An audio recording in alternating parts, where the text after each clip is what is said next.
This is Dr. Schilling from Sequoia Health bringing you this week's Wednesday Wellness Minutes. And 'tis a season for people to make New Year's resolutions, and a lot of those tend to be related to health. One of those predominantly is related to losing weight. And we want to talk about that for a minute because it's going to give us pause, because if we think about losing weight, it's not as simple as I'm going to cut some pounds. It's actually a methodical process that needs to be taken very seriously and oftentimes overseen by someone qualified to lead you through the process, if you will. Think of losing weight as a detox, and when you're detoxing, you're going to release toxins from your body. Most of the toxins in our world are fat soluble, and therefore our body will actually gain fat as far as attempting to protect us against those toxins. So therefore your fat is actually your friend, and it's protecting you against those toxins. Keep in mind that when you do lose weight, you're going to release toxins, and therefore that's why you want to use like a comprehensive detox kit that we use here in the clinic, or some other support system that's going to help your liver process the toxins out. You might need a lymphatic drainage tool or something like that, or even something that might support your GI as the toxins go from your liver into your small intestine out your colon. So keep that in mind. Losing weight is not a simple process, and you really want to do it in a safe manner. Average people can lose between 1 and 3 pounds a week without doing anything drastic.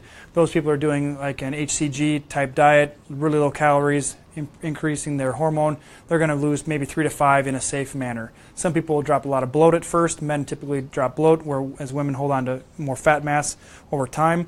So just understand that men are going to lose weight faster, but it's really going to be bloating, and women are going to be slower in their process of losing fat mass. So keep that in mind.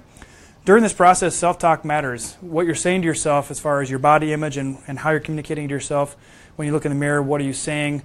These are very important things to consider. One thing you want to say is, if you're approaching maybe work function or something like that, where there are people that have treats or something, treats quote unquote, right? Desserts, spell desserts backwards, it's stressed. These foods, we want to remind ourselves that it's not that I cannot have that, it's that I don't want that. And that will help frame the conversation in your head to say, I'm not depriving myself of something, I'm choosing otherwise. I'm choosing to eat healthy, I'm choosing to make different choices. So it's very important as you enter in this process. As we talked about in the past, what to eat, when to eat. The Vitality Food Guide is great. Breakfast and lunch, protein, fat, and veggies. Saving your starchy veggies and your starches like rice, beans, pastas, and things like that, breads, for the evening. That's going to balance your insulin, keep your inflammation down, keep your blood sugar down, which is going to allow your body to burn the fat it needs to and not continue to try and store excess sugars as fat in your body. So that's very helpful to understand. People often ask, what's the fastest way I can lose weight? Well, first of all, it's eating healthy every day and making choices at every meal. That's the most important way to maintain your health. But as far as losing weight, you need to certainly restrict your calories, because if you're getting in more than you're burning out, and most of us are sedentary, you're going to have a big time trouble losing that weight. However, changing your body composition is the most important aspect. Resistance training is the fastest way to increase your body's metabolic rate, your furnace, your metabolism, and burn off calories. And then on top of that, then you would want to implement the calorie restriction, if you will, to balance that out. So getting bigger muscles, and you don't have to be, as people think, like muscle-bound steroid freaks like that kind of thing. No, that's for a unique group of people. For you, it's increasing your strength, increasing the muscle mass, which will then increase your furnace, burn more fat, and things like that.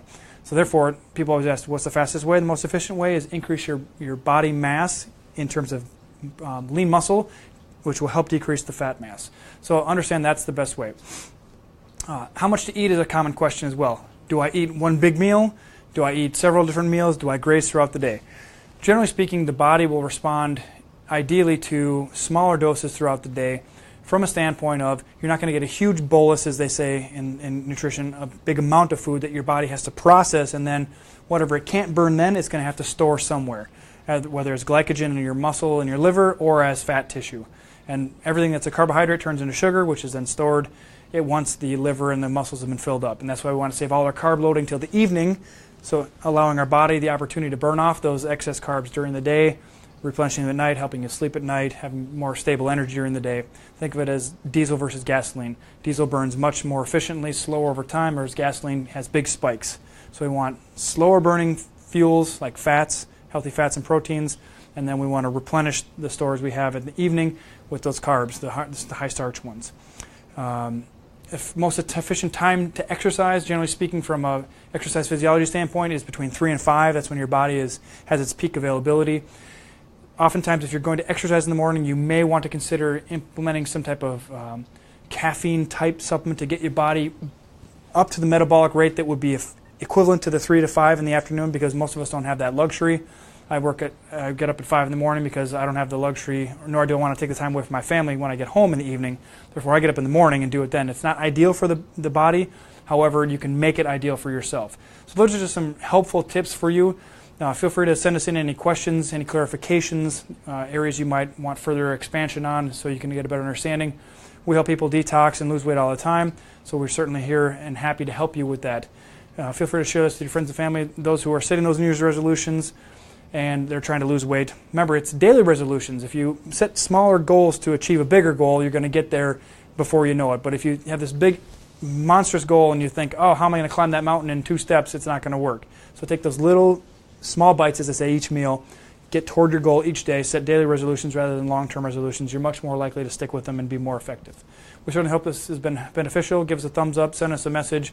Let us know it's helping you. Send us your ideas for Wednesday Wellness Minutes so we can enrich your lives with more information that you've been seeking clarification on. We're happy to help out. And we'll look forward to seeing you next Wednesday.